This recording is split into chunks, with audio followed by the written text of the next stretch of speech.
history, not once, but twice, the New England Patriots on Sunday night lose 24-17 to the Miami Dolphins. And that's where I'm going to start. I'm going to waste no more time. Gronk, spike the like button. Subscribe if you haven't already. This is a Week 2 NFL review, and it is a rant show. So if you don't like aggressiveness, if you don't like loudness, then get your monkey ass out of here, okay? We've got the Patriots and the Dolphins in a crazy Sunday night football game. A crazy Sunday night football game. 24-17 Miami.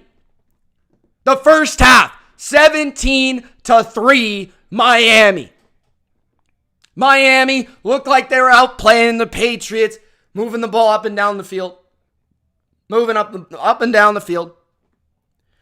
But little did we know the Patriots were going to spark and come back.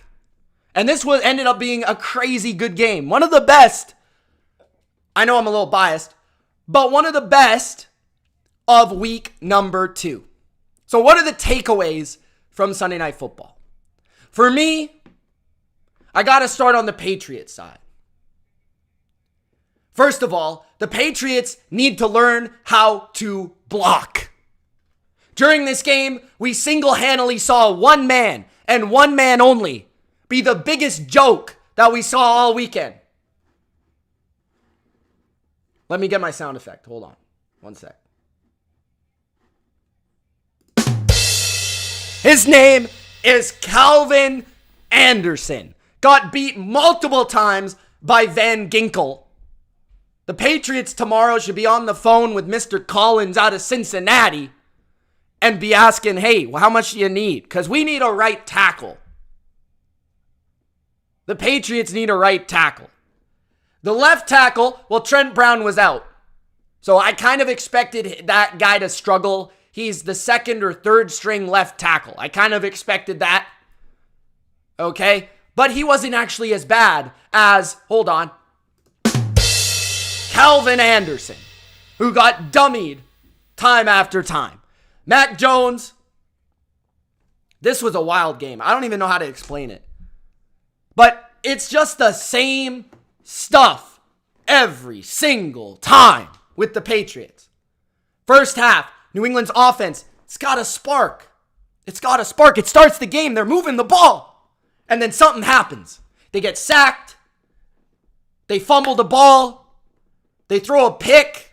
Something bad happens every single time. And then the other team gets the momentum. The other team starts hot. The other team comes out. Our defense plays softer than charming. And they go down. They score multiple times. We get down by multiple scores. And then we just all of a sudden, and here's our fan base's issue. This is our fan base's issue. Our fan base expects Mac Jones to come out and throw the ball 60 times with a subpar receiving core and, hold on one second, Calvin Anderson, and win the game. The Patriots were not built to win the game losing 17-3. We've got to start the game better. On offense, on defense. Our team was made to win 20-17, 24-17, 27-23 at the most. But we've got to start better. We've got to have balance. You know what also is a joke? Bruh. Our run game. It's ass. Ramondre Stevenson is a top 10 to 12 running back in the NFL, and yet bruh, we can't run the ball. And then our receivers get dummied by Xavier Howard every time we play the Miami Dolphins. Devontae Parker. Bruh. What are you doing? Demario Douglas disappeared from the game after he fumbled, unfortunately, because the kid has a spark. The kid can play, but he's made too many rookie mistakes. Kayshon Boutte cost us the game last week. Can't keep his 2 feet in the bounds. And then this week, we've got Demario Douglas can't hold on to the ball. We start the game better, we might have a chance to finish the game better. You go through the stats and honestly, yeah, their offense played well in the first half. After the first half, in the second half, our defense played their lights out. The defense for New England dominated the second half. You look at the stats, right? First downs, New England, 23-22. Third down efficiency, New England, 7 out of 15. Miami, 4 for 10. Fourth down, New England, 1 for 2. They ended up getting stopped the last play of the game. Miami, 0 for 0. Miami did rush for more yards. Had 144 rushing yards. New England had 88.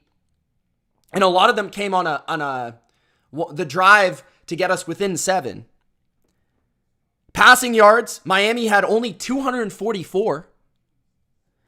Total yards, Miami did have way more than New England, 100 more. That's significant. But they were all in the first half. I don't know what the numbers are for the second half, but they were all in the first half. Sacks, Miami had 4, we had 1 because we couldn't get any pressure early because our defense on first and second down were letting them complete passes. And Miami, I will give them credit, ran the ball better than I expected them to. I will give them credit.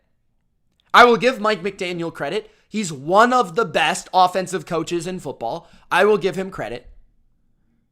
Tua played all right.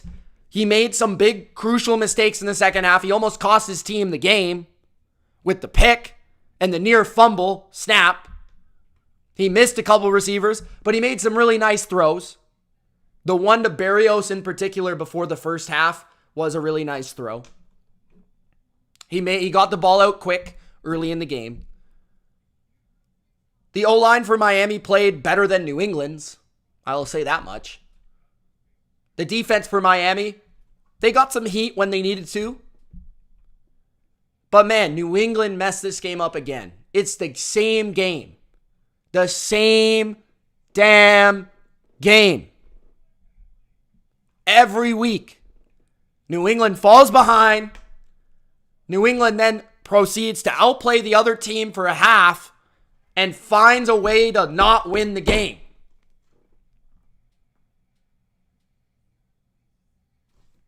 Bruh. Unbelievable. And it's disappointing. It's hard to watch. This is a franchise that used to come from behind all the time. And a lot of that is Tom Brady. But a lot of that is also having an offensive line that can block. A lot of that is also having a receiver that can actually move the chains in those situations. Whether it's Deion Branch or Troy Brown or Julian Edelman or Wes Welker or Randy Moss or Gronk. Right? Don't get it twisted. Tom Brady's the GOAT. But we're not even giving a Mac a chance out here. We got Mr. Tua turning the ball over with Tyreek Hill and Jalen Waddle and Mike McDaniel's ass with his glasses. Give the guy a chance, bro. We got Devontae Parker getting owned by Xavier Howard. Bruh. So, for me, this game was all about New England's missed opportunities. Once again, a theme that we have continued to see. That they're good, but they haven't been good enough, and they're making too many mistakes in a way that a Patriot team in the past would not make. In fact, it would often be the opposite. Sometimes New England would get outplayed, the other team would make mistakes, and they would still win. Miami, they found a way to go on the road for the second week in a row and win. They played well in the first half, especially offensively. New England forced them to have long drives, and they did that. They possessed the ball. They went dink and dunk. They were very good after the catch. They broke a lot of tackles. Tua made the accurate passes. And their first half was good enough to win them this game. Because their second half was not good. And I would say that Miami is a good team. I wouldn't put them in the contender status. Personally, I don't see it. I think their defense can be had. I know they didn't have Jalen Phillips. They don't have Jalen Ramsey yet. Maybe that will change the team and the defense. Their defense definitely played worse than the score would indicate, and their offense is good.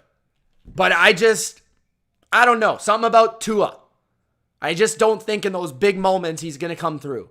So for me, like, it's frustrating for a Patriots fan because, like, every single time it's the same game. Every single time. So I hope next week's different. We play the Jets. We own the Jets. We should beat the Jets. It was a great game. It was very watchable, very fun. But New England, frustrating. Frustrating for a lot of the game. All right. Who does Miami play next, by the way? So Miami, they play... Hold on. I'm going to figure this out. Miami plays Denver, who's 0-2, and they play them at home. They should win that game. Then they got the Bills and the Giants. That Bills game is huge. Okay? But Pats need to win next week, or they're done. They got to win next week. So that's pretty much my Sunday night review. There was a lot that Cole Strange play, I could go on and on and on, guys. But the Cole Strange play, I thought it was a first down. Just at the end of the day, regardless of calls or whatever, there wasn't too many. There were some missed opportunities too. And some bad play calls too. We get a pick by Christian Gonzalez. We call a screen the next play. Then we get sacked the next play. Drives over. A big play in the game. A pick. We do nothing off of it. Even though it was in our end. It's a big momentum play. Another drive. We have a 3rd and 1. We call a toss. We lose 4 yards. 3rd and 1. We call a toss. Behind, guess who? Guess who, guys? Guess who?